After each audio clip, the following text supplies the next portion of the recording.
Bacaan dari buku Kemenangan Akhir, bab 8, Luther di hadapan mahkamah. Seorang kaisar baru, Charles V, naik tahta di Jerman, dan dengan segera utusan Roma menyampaikan ucapan selamat mereka, dan mengajak kaisar itu untuk menggunakan kuasanya melawan pembaruan. Sebaliknya, penguasa Saksoni kepada siapa Kaisar Charles V berutang budi untuk mahkotanya, memohon kepadanya agar jangan mengambil tindakan terhadap Luther sebelum ia memberikan waktu kepada Luther untuk didengar. Dengan demikian, Kaisar berada pada posisi yang sulit dan membingungkan. Para pengikut Paus akan merasa puas kalau saja Raja memerintahkan menjatuhkan hukuman mati bagi Luther. Penguasa Saksoni telah dengan tegas menyatakan bahwa baik kepada Sri Baginda, Kaisar maupun kepada seseorang lain telah ditunjukkan bahwa tulisan-tulisan Luther belum bisa dibantah. Oleh sebab itu, ia meminta agar Dr. Luther diberi surat jalan jaminan keselamatan agar ia bisa menghadap pengadilan yang terdiri dari kaum terpelajar, orang-orang saleh dan para hakim yang adil. Perhatian semua pihak sekarang tertuju kepada Mahkamah Negara Jerman yang akan bersidang di Worms sesegera sesudah penobatan Charles menjadi kaisar. Ada masalah-masalah politik dan kepentingan yang harus dipertimbangkan oleh konsili nasional ini. Untuk pertama kalinya, para pangeran Jerman bertemu dengan rajanya yang masih muda di Mahkamah Perundingan. Dari seluruh pelosok negeri telah berdatangan para pemuka agama dan pemerintahan, para penguasa, para bangsawan yang berkuasa yang bangga atas hak-hak warisan mereka, para rohaniawan yang bangga dan menyadari kedudukan mereka yang tinggi dan berkuasa, para kesatria dengan membawa senjatanya, dan para duta besar negara-negara asing dan negeri-negeri yang jauh, semuanya berkumpul di Worms. Namun yang menjadi pokok masalah yang menarik perhatian yang terbesar di mahkamah itu adalah masalah pembaru dari Saksoni itu. Sebelumnya, Kaisar Charles telah menunjuk penguasa Saksoni untuk membawa Luther bersamanya ke mahkamah dengan jaminan perlindungan dan menjanjikan akan mengadakan diskusi bebas dengan orang-orang yang berkompeten dengan masalah-masalah yang diperdebatkan. Luther sudah sangat rindu untuk menghadap Kaisar. Kesehatannya pada waktu ini sangat memburuk, namun dia menulis kepada penguasa Saksoni, "Kalau saya tidak bisa pergi dalam keadaan sehat ke Worms, saya akan dibawa ke sana dalam keadaan sakit seperti sekarang ini. Oleh karena jika Kaisar memanggil saya tidak menyaksikan bahwa panggilan itu adalah panggilan Allah sendiri. Jika mereka menginginkan membuat keributan terhadap saya, dan sangat besar kemungkinannya, karena bukan atas perintah mereka, saya disuruh menghadap. Saya akan menyerahkan masalah itu ke tangan Tuhan. Dia masih tetap hidup dan memerintah, yang telah memelihara 3 orang pemuda di dalam dapur api yang bernyala-nyala. Jikalau dia tidak menyelamatkan aku, hidupku kurang berarti. Marilah kita cegah Injil itu dari jatuh kepada hinaan orang jahat, dan marilah kita tumpahkan darah kita demi Injil itu, agar mereka yang takut akan firman itu memperoleh kemenangan. Bukanlah aku untuk menentukan apakah kehidupanku atau kematianku menyebabkan keselamatan semua orang. Yang mulia bisa mengharapkan segala sesuatu dariku, kecuali melarikan diri dan menarik mundur keyakinan saya. Saya tidak bisa melarikan diri dan demikian juga menarik kembali ajaran-ajaranku." Idem bagian 7 pasal 1. Pada waktu berita tersiar di Worms bahwa Luther akan menghadap mahkamah, terjadilah kegemparan umum. Alexander, utusan Paus, kepada siapa kasus ini secara khusus dipercayakan, terkejut dan marah. Ia melihat bahwa akibat semua ini akan membahayakan kepentingan kepausan. Penyelidikan mahkamah terhadap sesuatu kasus yang telah diputuskan Paus dan dengan hukuman mati akan mendatangkan penghinaan kepada kekuasaan dan kedaulatan Paus. Lebih jauh, ia juga khawatir bahwa kemahiran berbicara dan kemampuan berargumentasi Luther akan dapat mengalihkan para pangeran dari kepentingan dan ketaatannya kepada Paus. Oleh sebab itu, ia mengajukan protes keras kepada Charles mengenai rencana menghadirkan Luther di Worms. Kira-kira pada waktu itu surat keputusan pengucilan Luther telah dikeluarkan, dan ini ditambah dengan kehadiran utusan Paus itu mendesak Kaisar untuk menerimanya. Ia menulis surat kepada penguasa Saksoni bahwa jika Luther tidak mau menarik kembali ajaran-ajarannya, ia harus tetap tinggal di Wittenberg. Belum lagi puas dengan kemenangan ini, Alexander bekerja keras dengan segala kemampuan dan kekuasaan untuk mewujudkan hukuman Luther. Dengan kegigihannya, ia mendesak perhatian para pangeran, penjabat-penjabat tinggi gereja, dan anggota-anggota mahkamah yang lain agar menuduh pembaru itu dengan tuduhan penghasutan, pemberontakan, tidak hormat kepada Tuhan dan penghujatan. Akan tetapi kekerasan dan nafsu yang ditunjukkan oleh utusan Paus itu menunjukkan dengan jelas roh yang menggerakkannya. Ia digerakkan oleh kebencian dan rasa balas dendam, kata orang-orang, bukannya oleh kesungguh-sungguhan dan kesalehan dari ide bagian 7 pasal 1. Mayoritas peserta mahkamah itu cenderung mendukung masalah Luther itu lebih dari sebelumnya. Dengan melipat gandakan usaha, Aleander mendesak Kaisar agar melaksanakan keputusan Paus. Tetapi, sesuai dengan hukum yang berlaku di Jerman, hal ini tidak bisa dilakukan tanpa persetujuan para pangeran. Oleh karena akhirnya Kaisar kalah atas desakan utusan kepausan, ia menyuruh utusan kepausan itu membawa kasus itu ke mahkamah. Hari itu adalah hari kesombongan bagi duta Paus. Mahkamah itu sungguh besar, tetapi masalah lebih besar lagi. Aleander membela kepentingan Roma, ibu suri dan induk semua gereja. Ia harus mempertahankan kepangeranan Petrus di hadapan kumpulan kekuasaan dunia kekristenan. Ia mempunyai karunia berbicara dan pada waktu yang sama ia diagungkan. Allah menyuruh agar Roma hadir dan membela diri dengan ahli pidatonya yang terbaik di hadapan pengadilan yang termulia sebelum ia dinyatakan bersalah, dari Wilie bagian 6 pasal 4. Dengan ragu-ragu, mereka yang memihak kepada pembaru menunggu akibat dari pidato Aleander. Pengusaha Saksoni tidak hadir.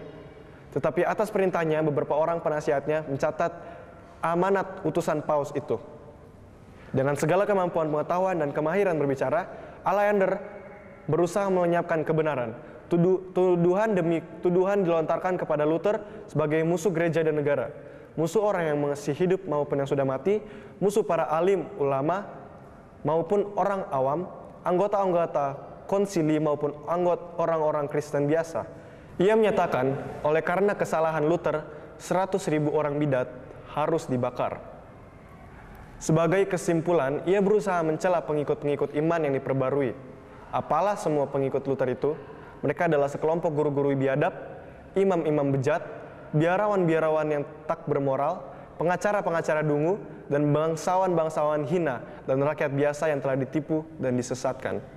Betapa lebih tinggi kelompok Katolik dari mereka dalam jumlah, kemampuan dan kuasa. Suatu dekret, suatu bulat dari mahkamah yang mulia ini akan memberi kejelasan bagi orang sederhana, mengamarkan yang kurang hati-hati, meneguhkan hati yang bimbang dan memberikan kekuatan pada yang lemah. Dari De Augmina bagian 7 pasal 3. Dengan senjata yang sama, penganjur-penganjur kebenaran diserang pada sepanjang zaman. Argumen-argumen serupa masih terus dihadapkan kepada mereka yang berani menyatakan ajaran firman Tuhan yang langsung dan jelas itu untuk melawan kesalahan-kesalahan yang sudah ditetapkan. Siapa-siapakah pengkhotbah doktrin-doktrin baru ini? Seru mereka yang menginginkan agama populer. Mereka tidak terpelajar, jumlahnya sedikit, dan terdiri dari golongan-golongan orang-orang miskin. Namun, mereka mengatakan mempunyai kebenaran dan menjadi umat pilihan Allah. Mereka itu bodoh dan ditipu. Betapa gereja kita lebih unggul dalam jumlah dan pengaruh. Betapa banyak orang besar dan terpelajar ada di antara kita. Betapa banyak kuasa ada di pihak kita. Inilah argumentasi-argumentasi yang sangat berpengaruh atas dunia ini. Tetapi, argumentasi itu tidak lebih berpengaruh sekarang daripada waktu zamannya pembaru itu. Pembaruan tidak berakhir bersama Luther, sebagaimana banyak orang yang mengira. Pembaruan itu akan diteruskan sampai penutupan sejarah dunia. Luther mempunyai tugas besar merefleksikan terang itu kepada orang lain yang telah diizinkan Allah bersinar kepadanya. Namun, ia belum menerima semua terang yang akan diberikan kepada dunia ini. Sejak waktu itu sampai sekarang, terang yang baru bersinar terus atas Alkitab dan kebenaran-kebenaran baru terus dibukakan. Amanat utusan Paus itu memberikan kesan mendalam bagi mahkamah. Luther yang mempunyai kebenaran yang jelas dan meyakinkan dari firman Allah tidak hadir untuk mengalahkan jagonya kepausan itu. Tak ada usaha yang dilakukan untuk mempertahankan pembaru itu. Ada gejala-gejala kecenderungan umum, bukan saja mempersalahkan Luther dan doktrin-doktrin yang diajarkannya, tetapi jika mungkin menumpas semua bidat. Roma menikmati kesempatan yang paling menyenangkan untuk mempertahankan kepentingannya. Semua yang bisa ia katakan untuk membuktikan kebenarannya sendiri sudah ia katakan. Akan tetapi kemenangan nyata itu adalah pertanda kekalahan. Sejak waktu itu perbedaan antara kebenaran dan kesalahan akan terlihat lebih jelas. Sementara keduanya melakukan perang terbuka. Sejak waktu itu kedudukan Roma tidak lagi seaman sebelumnya. Meskipun sebagian besar anggota mahkamah tidak keberatan kepada pembalasan Roma, tetapi banyak dari antara mereka melihat dan menyesalkan kemerosotan moral yang terjadi di dalam gereja dan menginginkan suatu pemberantasan penyalahgunaan yang diderita oleh orang-orang Jerman yang diakibatkan oleh korupsi dan ketamakan hierarki. Utusan Paus telah menyajikan peraturan kepausan dengan sangat terang. Sekarang, Tuhan menggerakkan hati seorang anggota mahkamah untuk memberikan gambaran yang benar akibat dari kelaliman kepausan. Duke George berdiri dengan teguh di hadapan musyawarah dan dengan sangat tepat memaparkan penipuan-penipuan dan kemurkaan kepausan dan akibat-akibatnya yang mengerikan. Sebagai penutup, ia mengatakan, inilah beberapa penyalahgunaan yang diteriakan terhadap Roma. Semua perasaan malu telah dikesampingkan, dan tujuan mereka satu-satunya ialah uang, uang, uang. Sehingga para pengkhotbah yang seharusnya mengajarkan kebenaran tidak mengucapkan apa-apa selain kepausan. Dan kepalsuan ini bukan saja diterima, tetapi diberi penghargaan, sebab semakin besar kebohongan, semakin besar keuntungannya. Dari mata air yang kotor inilah mengalir air yang cemar. Kebejatan membukakan tangannya kepada ketamakan dan keserakahan akan harta. Oh, skandal para ulamalah yang menjebloskan banyak jiwa-jiwa yang malang ke dalam hukuman yang kekal.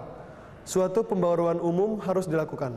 Idem bagian 7 pasal 4. Penyelewengan kepausan yang hebat tidak bisa disampaikan Luther sendiri. Dan fakta bahwa pembicara adalah musuh utama pembaru akan memberikan pengaruh yang besar kepada kata-katanya. Seandainya mata para peserta musyawarah terbuka, mereka akan melihat para malaikat Allah berada di tengah-tengah mereka, memancarkan sinar-sinar terang menerangi kegelapan, kesalahan, dan kepalsuan, dan membuka pikiran dan hati mereka untuk menerima kebenaran. Adalah kuasa kebenaran dan akal budi Allah yang menguasai bahkan lawan-lawan pembaruan, dan dengan demikian menyediakan jalan bagi pekerjaan besar yang akan dicapai. Martin Luther tidak hadir di mahkamah itu, tetapi suara seseorang yang lebih besar dari Luther telah diperdengarkan di situ. Mahkamah segera membentuk sebuah komite untuk menyusun satu daftar penindasan kepausan yang begitu membebani kehidupan orang Jerman. Daftar yang berisi 101 malam penindasan ini diserahkan kepada Kaisar dengan permohonan agar segera mengambil tindakan untuk memperbaiki penyalahgunaan itu. Betapa banyaknya jiwa orang Kristen yang hilang, kata para pemohon. Betapa banyaknya perampasan, pemerasan yang dilakukan oleh skandal yang mengelilingi dunia kekristenan. Adalah kewajiban kita untuk mencegah bangsa kita dari kehancuran dan kehinaan. Untuk alasan inilah, kami memohon dengan kerendahan hati, tetapi dengan sangat agar Kaisar memerintahkan pembaruan umum dan bertanggung jawab mengenai pelaksanaannya. Idem bagian 7 pasal 4. Sekarang, konsili menghendaki kehadiran pemburu itu di hadapan mereka. Walaupun Alexander memohon, memprotes, dan mengancam, akhirnya Kaisar menyetujuinya dan Luther diperintahkan untuk hadir di depan mahkamah. Bersama-sama dengan surat pemerintah itu, dikeluarkan juga surat jaminan keselamatan untuk menjaminnya kembali ke tempat yang aman. Surat-surat ini dibawa ke Wittenberg oleh seorang pengawal yang ditugaskan untuk membawanya ke Worms. Sahabat-sahabat Luther takut dan cemas, mengetahui prasangka buruk dan rasa permusuhan mereka terhadap Luther. Sahabat-sahabat Luther khawatir kalau surat jaminan keselamatan itu sendiri tidak dihargai, dan mereka meminta agar jangan membahayakan hidup Luther. Luther menjawab, para pengikut kepausan tidak menginginkan kedatangan saya ke Worms. Yang mereka inginkan ialah hukuman dan kematian saya. Tidak ada masalah, janganlah berdoa untuk saya, tetapi berdoalah untuk firman Tuhan. Kristus akan memberikan rohnya kepada saya untuk mengalahkan pelayan-pelayan kepalsuan itu. Saya tidak mengacuhkan mereka selama hidupku, dan aku akan bergembira karena mengalahkan mereka oleh kematianku. Mereka sekarang sibuk di Worms untuk memaksa saya menarik kembali ajaran-ajaran saya, dan inilah penarikan kembali saya. Saya sudah katakan sebelumnya bahwa Paus adalah wakil Kristus, dan sekarang saya menyatakan bahwa dia adalah lawan Tuhan kita dan Rasul Setan. Idem bagian 7 pasal 6. Luther tidak mengadakan perjalanan berbahaya itu sendirian. Selain pesuruh kerajaan, 3 orang sahabatnya yang paling karib memastikan untuk menyertai dia. Melanchthon sungguh-sungguh ingin pergi bersamanya. Hatinya perlu begitu terjalin dengan hati Luther, dan ia rindu untuk mengikutinya, kalau perlu ke dalam penjara atau kepada kematian. Tetapi permohonannya ditolak. Seandainya Luther harus binasa, maka harapan pembaruan harus terpusat kepada teman sekerjanya yang masih muda ini. Luther bekerja pada waktu berpisah dari Melanchthon. Jikalau seandainya saya tidak kembali dan musuh-musuh saya membunuh saya, teruskanlah mengajar dan berdiri teguh dalam kebenaran. Bekerjalah sebagai pengganti saya.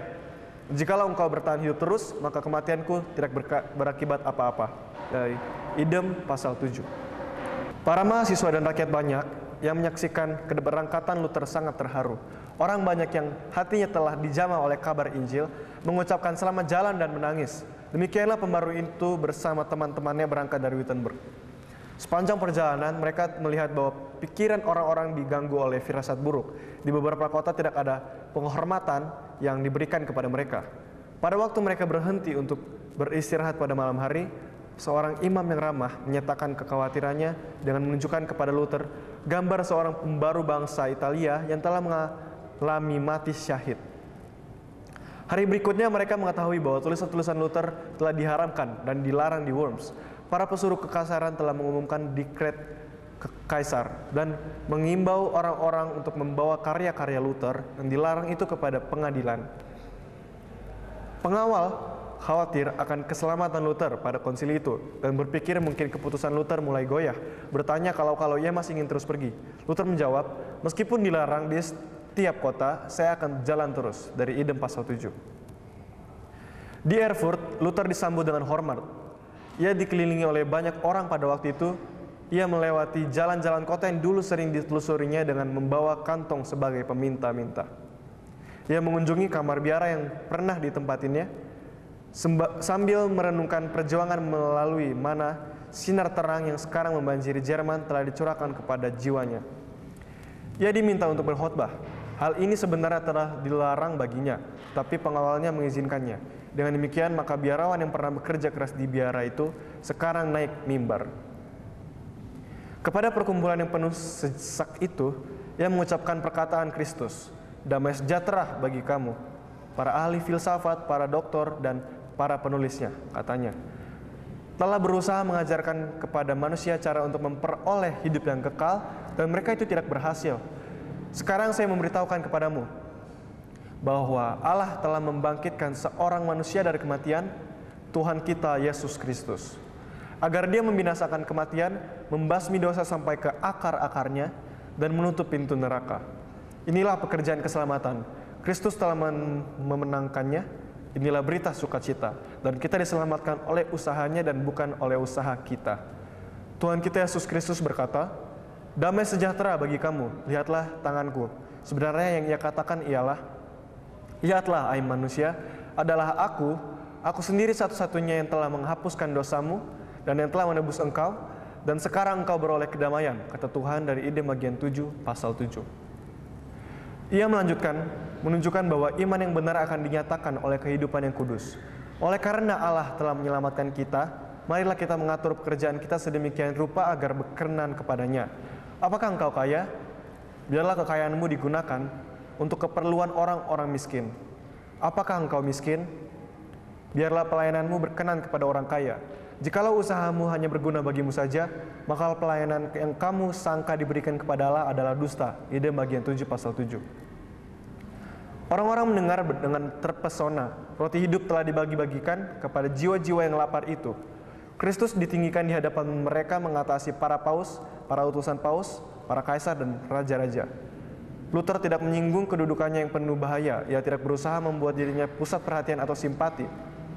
Ia tidak memikirkan dirinya oleh karena Kristus. Ia berlindung di belakang orang-orang dari Golgota itu dan memikirkan hanya untuk menyatakan Yesus sebagai penembus orang-orang berdosa. Sementara pembaru meneruskan perjalanannya, di mana-mana ia disambut dengan perhatian besar. Orang-orang berkerumun mengelilinginya dan suara-suara bersahabat mengabarkannya mengenai maksud para pengikut Roma. Mereka akan membakarmu. kata beberapa orang, dan memperabukan tubuhmu seperti yang mereka lakukan pada John Hus. Luther menjawab, walaupun mereka menyalakan api sepanjang jalan dari Worms ke Wittenberg, dan nyala api itu sampai ke langit, saya akan menjalaninya dalam nama Tuhan. Saya akan tampil di hadapan mereka, saya akan masuk ke dalam ruang raksasa ini dan mematahkan gigi-giginya. Dan sambil mengakui Tuhan Yesus Kristus. Dari Ide bagian 7 pasal 7. Kabar semakin dekatnya dia ke kota Worms menimbulkan kegemparan. Sahabat-sahabatnya takut mengenai keselamatannya. Musuh-musuhnya takut keberhasilan mereka terganggu. Usaha keras dilakukan untuk mencegahnya memasuki kota. Atas dorongan para pengikut Paus, ia telah diajak ke sebuah kastel seorang kasatria yang ramah, di mana dinyatakan bahwa semua masalah atau kesulitan dapat diatur secara bersahabat. Sahabat-sahabatnya berusaha menunjukkan ketakutan mereka dengan menjelaskan bahaya-bahaya yang mengancamnya, tetapi semua usaha mereka gagal. Luther tanpa goyah mengatakan, sekalipun ada setan di Worms sebanyak genteng di atas rumah-rumah, saya tetap akan memasukinya. Dari Ide bagian 7 pasal 7. Sementara ia memasuki kota Worms, orang banyak berkerumun di pintu gerbang kota untuk menyambut dia. Begitu besar penyambutan itu, bahkan kaisar sendiri pun belum pernah disambut seperti itu. Kegembiraan pada waktu itu begitu meluap-luap, dan dari tengah-tengah orang baik itu terdengar suara nyaring bernada sedih yang berulang-ulang meneriakkan nada ratapan penguburan sebagai amaran kepada Luther mengenai nasib yang menantinya. Allah akan menjadi pelindungku, katanya sementara ia turun dari keretanya. Para pengikut Paus sebelumnya tidak percaya kalau Luther berani untuk tampil di Worms, sehingga kedatangannya membuat mereka dipenuhi ketakutan. Kaisar dengan segera meminta para penasihatnya untuk mempertimbangkan apa yang harus dilakukan. Salah seorang imam, pengikut Paus yang keras menyatakan, sudah lama kita diminta pendapat mengenai masalah ini. Dialah yang mulia melenyapkan orang ini dengan segera. Bukankah Kaisar Sigismund yang menyebabkan John Hus mati dibakar? Kita tidak berkewajiban untuk memberi atau mematuhi surat jaminan keselamatan seorang bidat. Tidak, kata Kaisar. Kita harus mengingat janji kita dari Ide bagian 7 pasal 8. Itulah sebabnya diputuskan bahwa pembaru itu harus didengar. Seluruh penduduk kota itu ingin melihat orang luar biasa ini, dan banyaklah pengunjung yang memenuhi penginapan-penginapan. Luther belum sembuh benar dari penyakitnya. Ia sangat letih oleh karena perjalanan yang memakan waktu 2 minggu penuh. Ia harus siap menghadapi kejadian-kejadian penting dari hari esok. Dan ia memerlukan istirahat dan ketenangan. Akan tetapi begitu banyak orang yang rindu menemui dia, sehingga ia hanya sempat beristirahat beberapa jam saja. Para bangsawan, kesatria, imam, dan penduduk kota berkerumun mengelilingi dia. Di antara mereka banyak para bangsawan yang begitu keras memohon kepada Kaisar suatu pembaruan, penyalahgunaan dan penyelewengan gereja, dan yang seperti kata Luther telah dibebaskan oleh Injil yang saya beritakan. Dari Martin, Life and Times of Luther, halaman 393. Musuh-musuh dan sahabat-sahabatnya datang untuk melihat biarawan pemberani itu. Ia menerima mereka dan ketenangan yang tak tergoyahkan, menjawab semua pertanyaan dengan berwibawa dan bijaksana. Pembawaannya kokoh dan berani, ekspresi wajahnya menunjukkan kebaikan hatinya, bahkan sukacitanya, meskipun pucat, kurus dan ditandai oleh kerja keras dan penyakit. Keseriusan dan kesungguh-sungguhan kata-katanya yang mendalam memberinya kuasa yang bahkan musuh-musuhnya pun tak mampu menahan seluruhnya. Baik kawan-kawan maupun lawan-lawannya sama-sama takjub. Sebagian yakin bahwa pengaruh ilahi menolongnya, sementara yang lain menyatakan seperti pernyataan orang Farisi mengenai Kristus, ia dipengaruhi setan.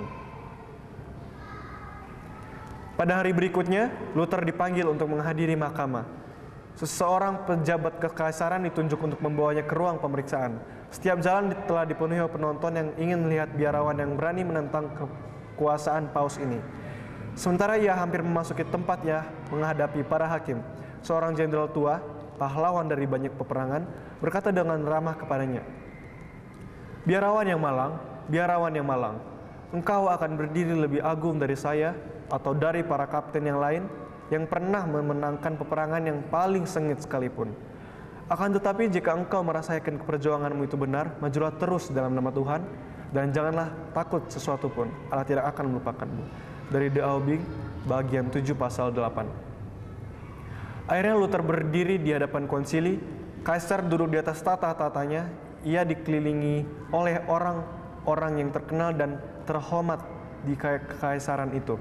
Belum pernah seseorang menghadapi Sidang yang lebih mengagumkan dari hal ini di mana Martin Luther akan memberikan jawaban-jawaban mengenai imannya.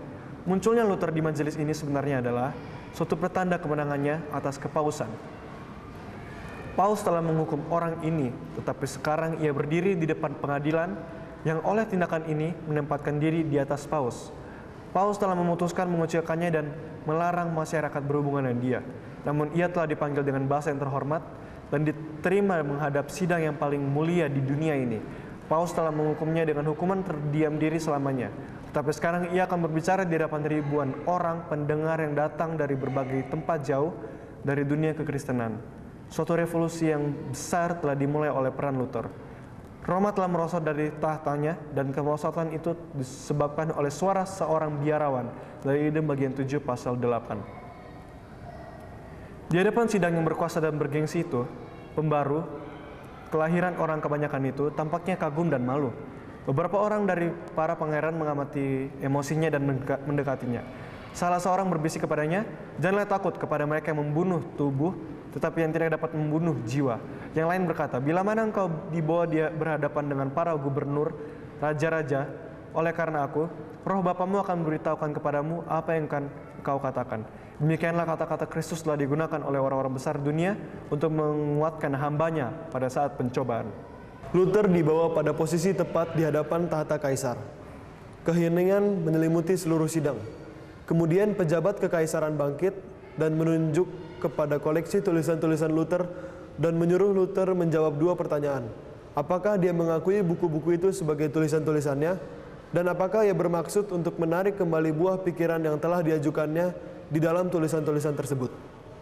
Sementara judul buku-buku itu dibacakan, Luther memberi pengakuan bahwa buku-buku itu adalah tulisannya sebagai jawaban kepada pertanyaan yang pertama. Mengenai pertanyaan kedua, katanya, berhubung pertanyaan itu menyangkut iman dan keselamatan jiwa-jiwa, dan dalam nama firman Allah, harta termahal dan terbesar di surga maupun di dunia terlibat, saya akan dianggap bertindak tidak bijaksana kalau saya menjawabnya dengan tidak sungguh-sungguh. Mungkin saya menegaskan kurang dari yang dituntut keadaan, atau lebih dari yang diperlukan oleh kebenaran. Dengan demikian, berdosa kepada perkataan Kristus ini. Tetapi barang siapa menyangkal aku di depan manusia, aku juga akan menyangkalnya di depan Bapakku di surga. Matius 10 ayat 33. Untuk ini, aku memohon kepada Yang Mulia dengan segala kerendahan untuk memberikan waktu kepadaku agar aku dapat menjawabnya tanpa melanggar firman Allah. De Augdine bagian 7 pasal 8. Dalam mengajukan permohonan ini, Luther bertindak dengan bijaksana. Sikapnya meyakinkan sidang bahwa ia tidak bertindak secara bernafsu atau gegabah. Keterangan dan penguasaan diri yang demikian itu menambah kekuatan kepadanya. Sikap seperti itu tidak diharapkan dari seorang yang tegas dan tak mengenal kompromi. Sikap ini menyanggupkannya selanjutnya memberikan jawaban dengan bijaksana, tegas, berakal budi dan berwibawa, sehingga mengejutkan dan mengecewakan musuh-musuhnya dan menemplak kekurang ajaran dan kesombongan mereka. Hari berikutnya, ia harus menghadap kembali untuk memberikan jawabannya yang terakhir. Untuk sementara, hatinya remuk pada waktu ia merenungkan kekuatan-kekuatan yang bersatu melawan kebenaran. Imannya goyah, ketakutan dan kegentaran menimpanya, dan kengerian menyelimutinya. Bahaya berlipat ganda di hadapannya. Musuh-musuhnya tampaknya akan menang, dan kuasa kegelapan merajalela. Awan menutupinya dan tampaknya memisahkannya dari Allah. Ia sangat rindu jaminan kepastian bahwa Allah yang Maha Kuasa akan menyertainya. Dalam penderitaan jiwanya, ia tersungkur ke tanah dan mencurahkan jeritan hatinya yang hancur, yang tak seorang pun mengerti dengan sesungguhnya selain Allah. Oh, Allah yang kekal dan Maha Kuasa, ia memohon. Betapa mengerikan dunia ini. Lihatlah, ia membuka mulutnya untuk menelan aku, dan aku tidak berharap sepenuhnya kepadamu. Jikalau hanya pada kuasa dunia ini aku menaruh harap, berarti segalanya sudah selesai. Saatku sudah tiba, hukumanku sudah diumumkan. Oh Allahku, tolonglah aku melawan semua kebijaksanaan dunia ini. Tolonglah Tuhan. Engkau sendiri karena ini bukan pekerjaanku, tetapi pekerjaanmu. Tidak ada urusanku di sini, tidak ada yang diperdebatkan dengan pembesar-pembesar dunia ini. Tetapi ini adalah urusanmu, urusan kebenaran dan kekekalan. Oh Tuhan, tolonglah aku, Allah yang setia dan yang tidak berubah. Aku tidak bisa menaruh harap kepada seorang manusia pun. Segala yang dari manusia tidak ada kepastian. Segala yang datang dari manusia adalah kegagalan. Engkau telah memilih aku untuk pekerjaan ini. Berdirilah di sampingku demi anakmu yang terkasih, Yesus Kristus, yang menjadi pertahananku, perisaiku, dan bentengku yang kuat. Idem bagian 7 pasal 8. Allah, pemelihara yang maha bijaksana, telah mengizinkan Luther menyadari bahaya yang mengancamnya, agar supaya ia tidak menaruh harap kepada kekuatannya sendiri dan terkebur masuk ke dalam bahaya. Namun bukan ketakutan penderitaan diri sendiri, ketakutan penyiksaan atau kematian yang tampaknya akan segera terjadi, yang meresahkannya. Ia menemui kemelut dan dia merasa tidak sanggup menghadapinya. Oleh karena kelemahannya, kebenaran mungkin akan menderita kerugian. Ia bergumul dengan Allah bukan untuk keselamatannya, tetapi demi kemenangan Injil. Seperti Israel yang pada malam itu bergumul sendirian di tepi sungai, demikianlah penderitaan dan pergumulan jiwanya. Seperti Israel, ia menang di pihak Allah. Di dalam ketidakberdayaannya, imannya berpegang teguh kepada Kristus, penyelamat perkasa itu. Ia dikuatkan dengan jaminan bahwa ia tidak akan tampil sendirian di hadapan konsili. Kedamaian kembali memenuhi jiwanya, dan ia bersukacita oleh karena diizinkan untuk meninggikan firman Allah di hadapan penguasa-penguasa bangsa itu. Dengan pikirannya tetap tertuju kepada Allah, Luther mempersiapkan diri menghadapi perjuangan yang menghadangnya. Ia memikirkan rencana jawaban yang akan diberikannya. Ia memeriksa tulisan-tulisannya dan mengambil bukti-bukti dari Alkitab untuk mempertahankan posisinya. Kemudian, ia meletakkan tangan kirinya di atas Alkitab yang terbuka di depannya. Ia mengangkat tangan kanannya ke atas dan berjanji tetap setia kepada Injil dan mengakui imannya dengan bebas, walaupun harus memeteraikan kesaksiannya dengan darahnya sendiri. Idem bagian 7 pasal 8. Ketika sekali lagi ia dituntun ke hadapan mahkamah, tidak tampak rasa takut atau malu di wajahnya. Dengan tenang, penuh kedamaian, namun dengan berani dan penuh wibawa, ia berdiri sebagai saksi Allah di antara orang-orang besar dunia. Sekarang, pejabat kekaisaran menuntut keputusan Luther. Apakah ia ingin menarik kembali ajarannya? Luther memberikan jawaban dengan nada yang lembut dan merendah tanpa kekerasan atau emosi. Sikapnya malu-malu dan penuh hormat.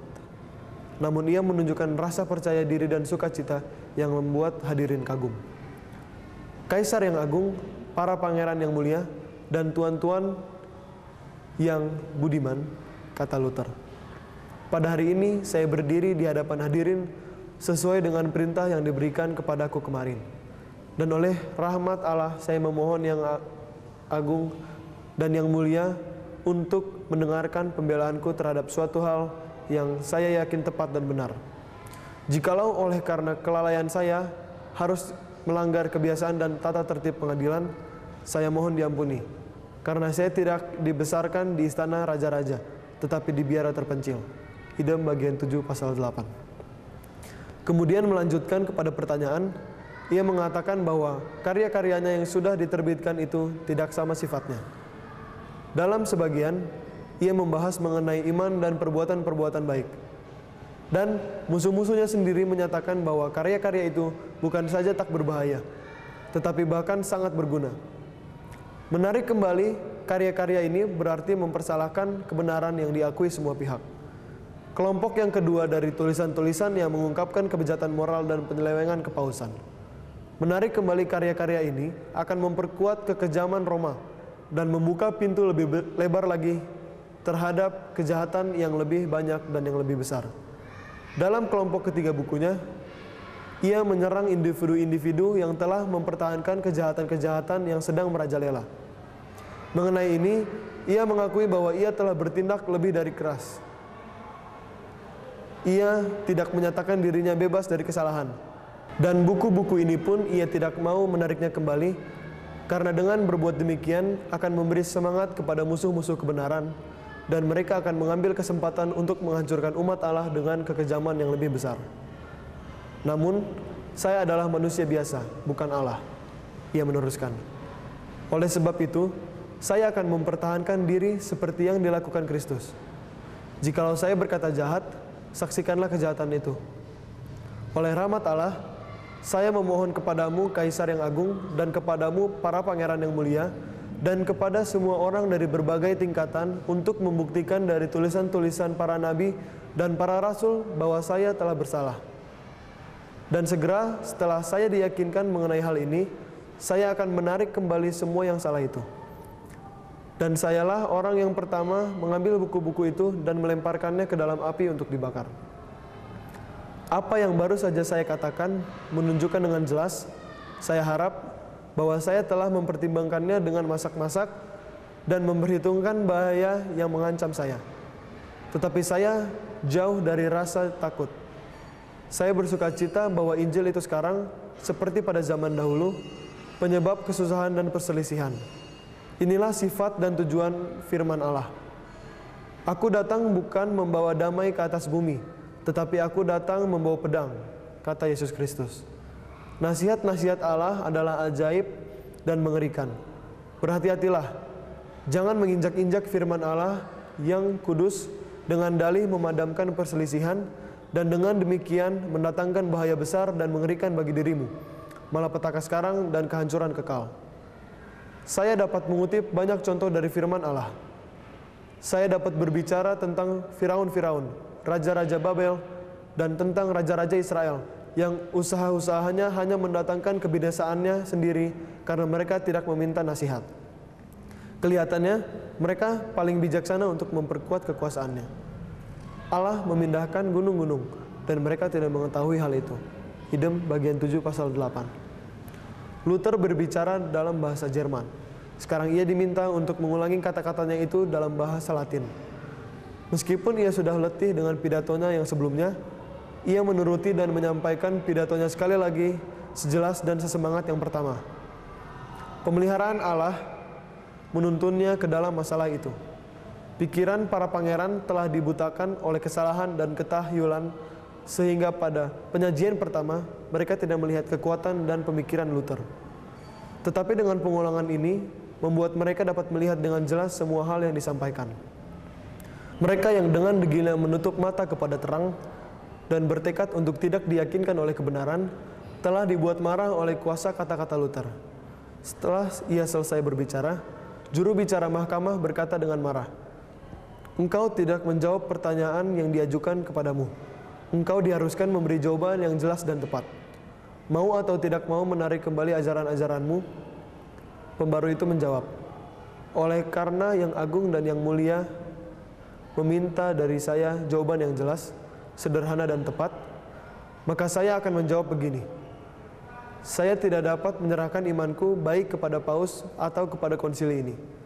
Sebab sudah jelas seperti terangnya siang bahwa mereka sering bersalah dan bertentangan satu sama lain. Kecuali saya diyakinkan oleh kesaksian Alkitab atau oleh pemikiran yang paling terang, kecuali saya terbujuk oleh kalimat-kalimat yang saya kutip, dan kecuali mereka yang membuat hati nuraniku terikat oleh firman Allah, saya tidak dapat dan tidak akan menarik kembali ajaran-ajaran saya.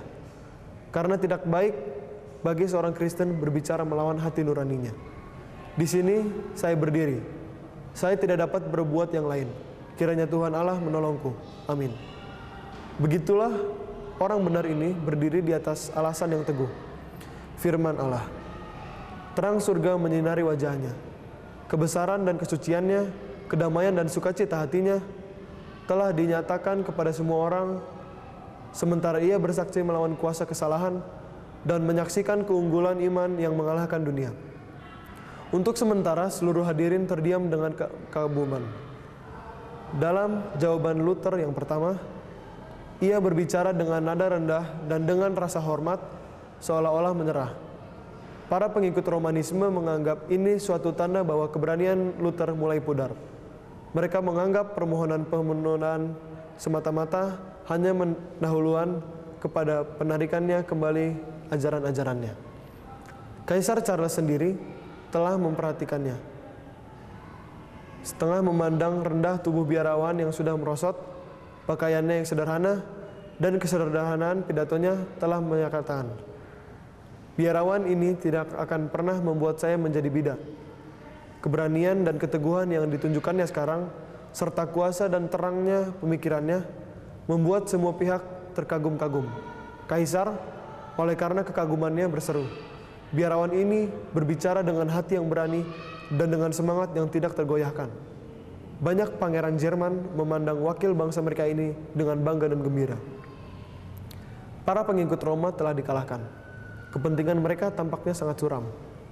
Mereka berusaha untuk mempertahankan kekuasaan mereka, bukan dengan merujuk kepada Alkitab, tetapi dengan menggunakan ancaman-ancaman, argumentasi Roma yang tidak pernah gagal. Juru bicara mahkamah berkata, jikalau engkau tidak menarik kembali ajaran-ajaranmu, maka kaisar dan pemerintah negara bagian di seluruh kekaisaran akan merundingkan tindakan apa yang akan dijalankan terhadap seorang bidat yang tidak bisa lagi diperbaiki ini. Sahabat-sahabat Luther yang dengan kesukaan besar mendengarkan pembelaannya, gemetar mendengar kata-kata ini. Tetapi Dr. Luther sendiri berkata dengan tenang, kiranya Allah penolongku, karena tidak ada yang saya dapat tarik kembali. Ia disuruh meninggalkan mahkamah, sementara para pangeran berkonsultasi bersama. Terasa bahwa kemelut besar akan datang. Penolakan terus-menerus Luther untuk menyerah dapat berpengaruh kepada sejarah gereja selama berabad-abad. Diputuskan untuk memberikan kesempatan sekali lagi kepadanya untuk menarik kembali ajaran-ajarannya.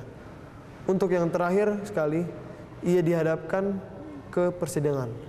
Sekali lagi pertanyaan diajukan, apakah ia mau menarik kembali ajaran-ajarannya?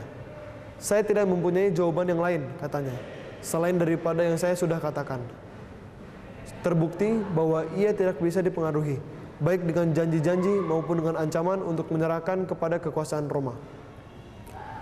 Para pemimpin kepausan merasa kecewa kuasa mereka yang telah membuat raja-raja dan bangsawan gemetar dipandang rendah oleh seorang biarawan yang sederhana. Mereka ingin membuat dia merasakan kemarahan mereka dengan cara menyiksanya. Akan tetapi Luther yang menyadari bahaya telah berbicara kepada semua orang dengan keagungan dan ketenangan seseorang Kristen. Kata-katanya tidak mengandung kesombongan, emosi, dan kesalahpahaman. Ia tidak lagi mempedulikan dirinya sendiri dan pembesar-pembesar di sekelilingnya, dan hanya merasa bahwa ia berada di hadirat Dia yang mutlak, yang lebih tinggi dari paus, para pejabat tinggi gereja-gereja, raja-raja, dan para kaisar. Kristus telah berbicara melalui kesaksian Luther dengan kuasa dan keagungan, sehingga pada waktu itu mengilhami dengan keaguman dan keheranan baik kawan maupun lawan. Roh Allah telah hadir di dalam konsili untuk mempengaruhi hati para pemimpin kekaisaran. Beberapa orang dari para pangeran dengan tegas mengakui kebenaran perjuangan Luther.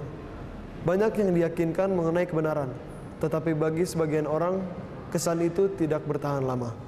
Ada kelompok lain yang pada waktu itu tidak menunjukkan keyakinan mereka, tetapi setelah menyelidiki sendiri Alkitab menjadi pendukung pembaruan yang tidak mengenal takut di kemudian hari. Penguasa Saksoni, Frederick, telah lama mengharapkan kehadiran Luther di hadapan mahkamah. Dan dengan emosi yang mendalam, ia mendengarkan pidato Luther. Dengan gembira dan bangga, ia menyaksikan keberanian, keteguhan hati, ketenangan dan rasa percaya diri Dr. Luther, dan tekadnya untuk berdiri lebih teguh lagi dalam mempertahankan diri.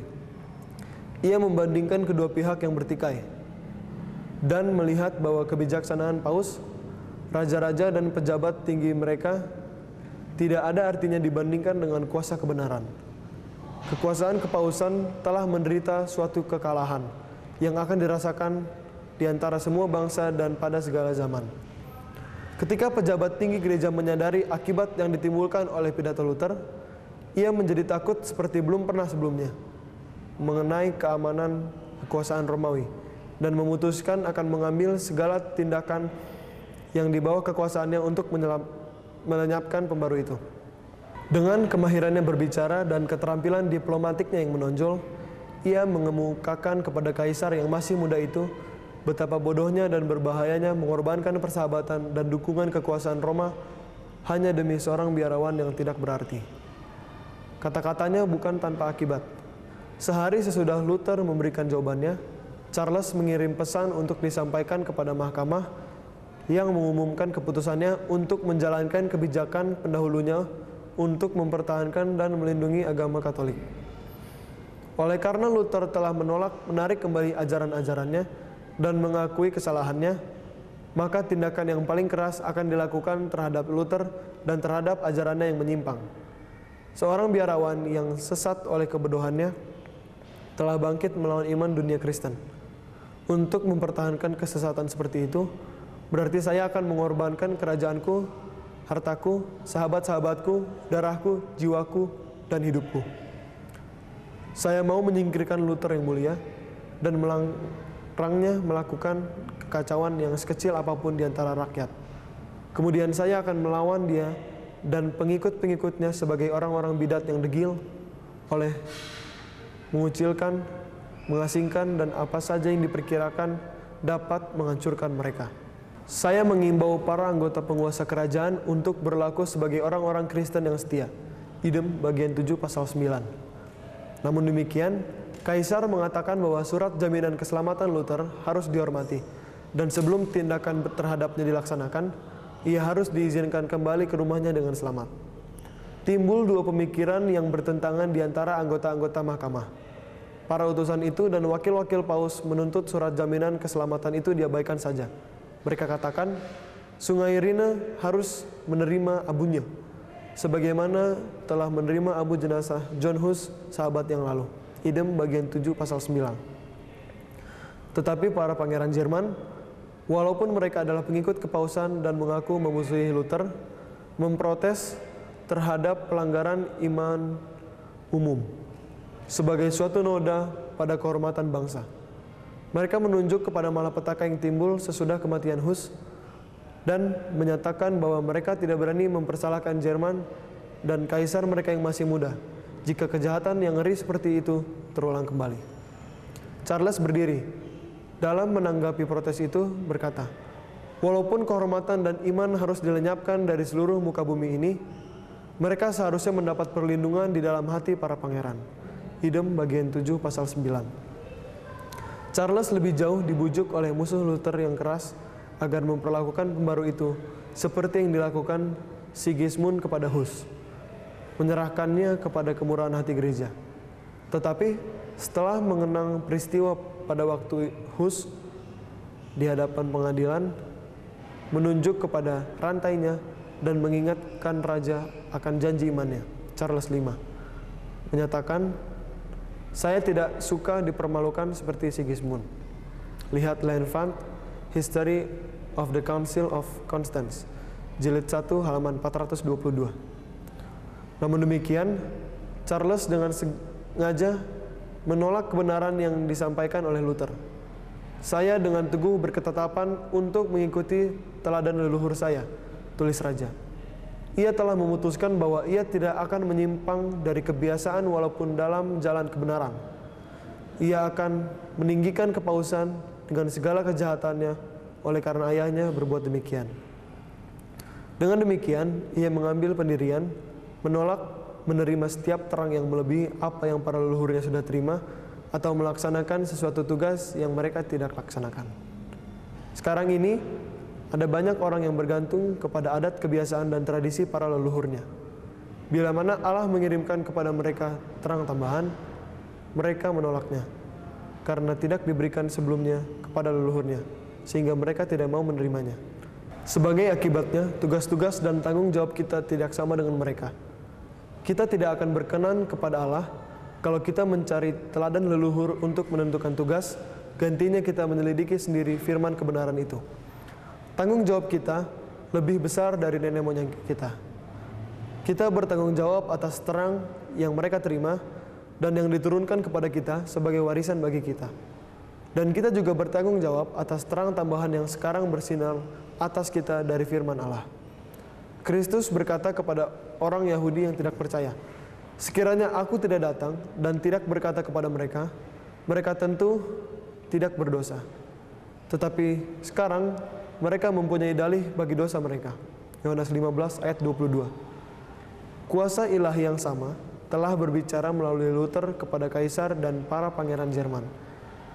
Dan sementara terang bersinar dari firman Allah, rohnya memujuk para hadirin untuk yang terakhir kalinya, seperti Pilatus berabad-abad yang lalu, membiarkan kesombongan dan popularitas menutup hatinya terhadap penembus dunia. Seperti Felix yang berkata kepada utusan kebenaran, "Cukuplah dahulu dan pergilah sekarang. Apabila ada kesempatan baik, aku akan menyuruh memanggil engkau." Dan seperti Agripa yang sombong mengakui, "Hampir-hampir saja kau yakinkan aku menjadi orang Kristen."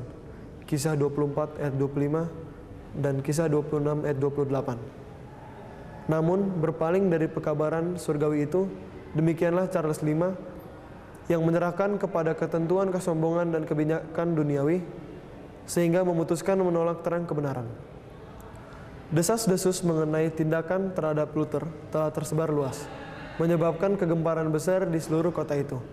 Pembaru itu telah mempunyai banyak sahabat yang bertekad untuk tidak mengorbankannya, karena mereka mengetahui kekejaman yang akan dilakukan oleh Roma kepada semua orang yang berani mengungkapkan kekejamannya. Ratusan kaum bangsawan bersumpah untuk melindunginya. Tidak sedikit yang secara terbuka mencela pengumuman kerajaan sebagai tanda kelemahan, menyerah kepada kekuasaan Roma. Di gerbang-gerbang rumah dan di tempat-tempat umum ditempelkan kertas pengumuman. Sebagian mengutuk dan sebagian lagi membela Luther. Salah satu kertas pengumuman itu telah dituliskan dengan kata-kata orang bijak. "Wahai engkau tanah, kalau rajamu seorang anak-anak," Pengkhotbah 10 ayat 16. Semangat dukungan populer kepada Luther di seluruh Jerman meyakinkan baik kaisar maupun mahkamah bahwa setiap tindakan yang tidak adil kepada Luther akan membahayakan perdamaian di seluruh kekaisaran dan bahkan stabilitas tahta. Frederick dari Saksoni tetap tenang namun mengamati keadaan, menyembunyikan dengan hati-hati perasaannya terhadap pembaru. Sementara pada waktu yang sama, ia menjaga dirinya tanpa mengenal lelah, memperhatikan gerak-geriknya dan gerak-gerik musuh-musuhnya. Tetapi banyak juga yang tidak berusaha menyembunyikan rasa simpati kepada Luther. Ia dikunjungi oleh para pangeran, kaum bangsawan, orang-orang terkemuka, baik awam maupun para ulama. "Kamar dokter yang sempit," tulis Palatin, "tidak dapat menampung semua pengunjung yang datang." Dari Martin Jilid 1 halaman 404. Orang-orang memandang kepadanya seolah-olah ia lebih dari sekadar manusia. Bahkan orang-orang yang tidak percaya kepada ajaran-ajarannya pun mengagumi integritasnya yang tinggi, yang membuatnya berani mati daripada melanggar hati nuraninya. Usaha yang sungguh-sungguh dilakukan untuk memperoleh persetujuan Luther untuk berkompromi dengan Roma, kaum bangsawan dan para pangeran menyampaikan kepadanya bahwa jika ia tetap pada pendiriannya, menentang gereja dan konsili, ia akan dilenyapkan dari kekaisaran dan dia tidak akan mempunyai perlindungan lagi. Luther memberi jawaban kepada usaha ini. "Injil Kristus tidak dapat dikhotbahkan tanpa perlawanan. Kalau begitu, mengapa rasa takut atau cemas akan bahaya memisahkan aku dari Tuhanku dan dari firman-Nya, yang adalah kebenaran satu-satunya? Tidak, lebih baik saya serahkan tubuhku, darahku, dan hidupku." Diakbina bagian 7 pasal 10. Sekali lagi ia didesak agar menyerah kepada pengadilan kaisar dan kemudian tidak ada lagi yang perlu ditakutkan. "Aku setuju," jawabnya, "dengan segenap hatiku agar kaisar, para pangeran, dan bahkan orang Kristen yang paling hina harus memeriksa dan menimbang karya-karyaku, tetapi dengan satu syarat, bahwa mereka membuat firman Allah sebagai ukuran. Manusia tidak bisa berbuat lain selain menurutinya. Janganlah bertindak kejam terhadap hati nuraniku yang terikat dan terantai kepada Alkitab." Idem bagian 7 pasal 10. Atas imbauan lain ia berkata, "Aku setuju melepaskan surat jaminan keselamatanku. Saya menempatkan diriku dan hidupku di tangan kaisar, tetapi firman Allah." Sekali lagi tidak. Idem bagian 7 pasal 10. Ia mengatakan kesediaannya menyerah kepada keputusan konsili umum, tetapi hanya dengan syarat bahwa konsili diminta memutuskan sesuai dengan Alkitab. Selanjutnya ia menambahkan, dalam urusan apa firman Allah dan iman setiap orang Kristen disamakan dengan paus dalam menghakimi meskipun didukung oleh sejuta konsili. Martin Jilid 1 halaman 410. Akhirnya baik kawan maupun lawan yakin bahwa usaha-usaha selanjutnya untuk perdamaian tidak akan ada gunanya. Kalau saja pembaru itu menyerah dalam satu hal saja, setan bersama pengikutnya akan memperoleh kemenangan. Tetapi keteguhannya yang tak tergoyahkan itu menjadi sarana pembebasan gereja untuk memulai era baru yang lebih baik. Pengaruh orang yang satu ini yang berani berpikir dan bertindak bagi dirinya dalam masalah-masalah agama telah mempengaruhi gereja dan dunia. Bukan saja pada zamannya, tapi juga pada semua generasi yang akan datang. Keteguhannya dan kesetiaannya akan menguatkan semua orang yang akan melalui pengalaman yang serupa pada akhir zaman. Kuasa dan kebesaran Allah mengatasi pemikiran manusia dan mengatasi kekuasaan besar setan. Luther segera diperintahkan oleh kaisar untuk kembali ke kampung halamannya, dan dia tahu bahwa perintah ini akan segera disusul oleh penghukumannya. Awan gelap yang menakutkan membayangi jalannya, tetapi sementara ia meninggalkan kota Worms, hatinya dipenuhi sukacita dan pujian. Iblis sendiri, katanya, mengawal benteng Paus, tetapi Kristus telah menerobosnya, dan setan terpaksa mengakui bahwa Tuhan lebih berkuasa daripadanya. De Abigne, bagian 7 pasal 11. Setelah keberangkatannya, ia masih ingin agar ketetapan pendiriannya jangan dianggap sebagai suatu pemberontakan. Ia menulis kepada kaisar, Allah yang menyelidiki segala hati adalah saksiku. Katanya, bahwa saya siap sedia dengan sungguh-sungguh mematuhi yang mulia, dalam kehormatan atau tidak, dalam kehidupan atau kematian, dan tanpa kecuali dalam firman Allah, oleh mana manusia hidup. Dalam semua liku-liku permasalahan hidup masa kini, kesetiaanku tidak tergoyahkan.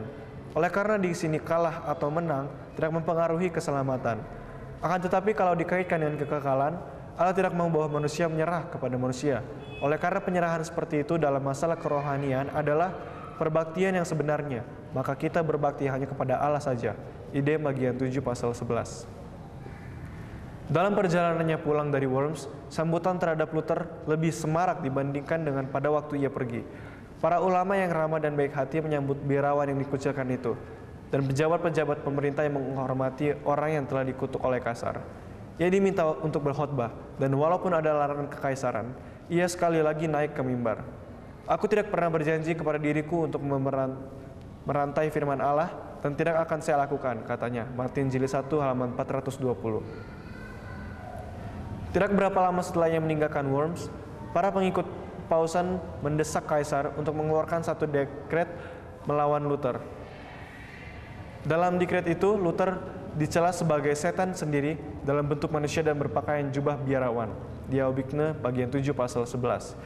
Diberitakan agar segera setelah surat jaminan keselamatan habis masa berlakunya, diambil langkah-langkah untuk menghentikan kegiatannya.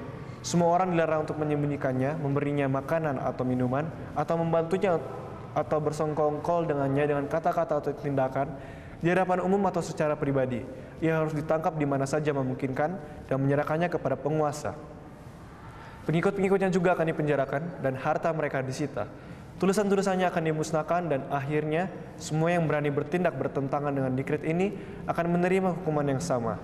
Penguasa Saksoni dan para pangeran yang bersahabat dengan Luther telah meninggalkan kota Worms segera setelah Luther meninggalkan Worms, dan dekret kaisar itu mendapat sanksi dari mahkamah. Sekarang para pengikut Romawi kegirangan karena merasa menang. Mereka menganggap nasib pembaruan telah ditutupi termeterai. Allah telah menyediakan jalan kelepasan bagi hambanya pada saat genting seperti ini. Mata yang terus waspada, yang tidak pernah tertidur, mengawasi gerak-gerik Luther, dan hati yang benar dan agung telah memutuskan untuk menyelamatkannya. Sudah jelas bahwa Roma tidak akan puas kalau Luther belum mati. Hanya dengan menyembunyikannya, nyawanya dapat diselamatkan dari mulut singa. Allah memberikan kebijaksanaan kepada Frederick dari Saksoni untuk membuat suatu rencana penyelamatan pembaru itu. Dengan kerjasama sahabat-sahabat sejati, rencana penguasa Saksoni ini dapat dijalankan. Dan Luther dapat disembunyikan dengan baik dari sahabat-sahabat dan musuh-musuhnya. Dalam perjalanan pulang, ia ditangkap dan dipisahkan dari pengikut-pengikutnya, dan dengan segera dibawa melalui hutan ke Kastel Wartburg, suatu benteng yang terpencil di pegunungan. Baik penangkapannya maupun penyembunyiannya dilakukan secara misterius sehingga Frederick pun tidak tahu. Untuk beberapa waktu lamanya tidak tahu kalau rencana itu sudah dijalankan. Ketidaktahuan ini bukanlah secara kebetulan. Selama Frederick tidak tahu di mana Luther berada, selama itu pula ia tidak bisa menyatakannya. Ia merasa puas bahwa pembaru itu aman. Musim bunga, musim panas, dan musim gugur pun berlalu. Dan musim dingin pun tiba, dan Luther pun masih tetap sebagai tawanan. Aleander dan pengikut-pengikutnya bergembira karena terang Injil itu seolah-olah akan padam. Tetapi sebaliknya, pembaru itu sedang mengisi minyak lampunya dan perbendaharaan kebenaran, agar sinarnya memancar lebih terang. Dalam pengamanan Wartburg, untuk sementara Luther merasa gembira karena terbebas dari kekecauan dan panasnya peperangan. Tetapi ia tidak merasa puas berlama-lama, berdiam diri dan beristirahat, karena sudah biasa dengan kehidupan yang aktif dan pertentangan yang keras. Ia tidak tahan tetap tanpa kegiatan.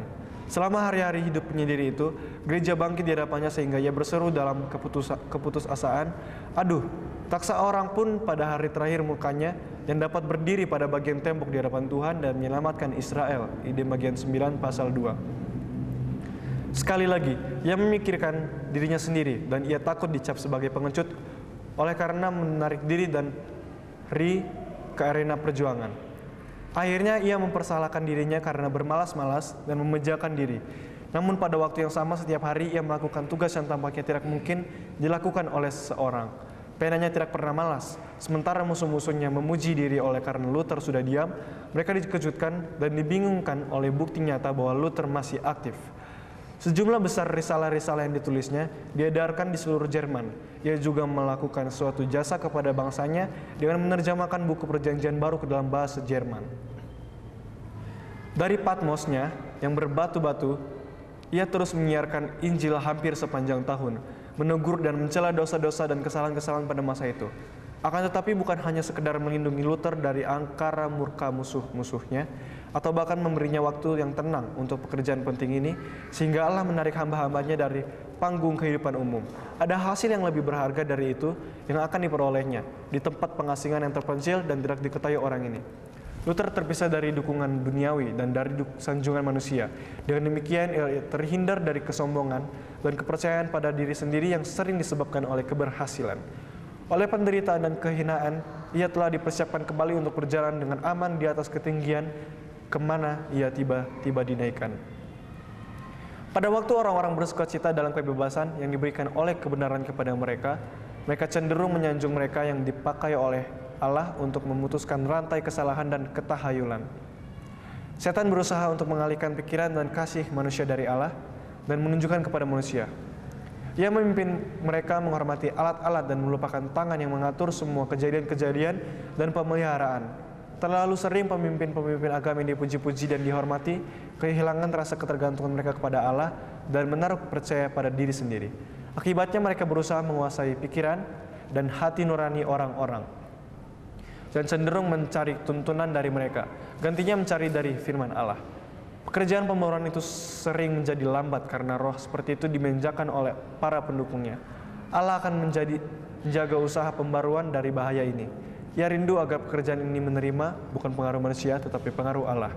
Mata orang-orang telah ditujukan kepada Luther sebagai penerang kebenaran. Ia diasingkan agar semua mata boleh ditujukan kepada pencipta kebenaran abadi itu.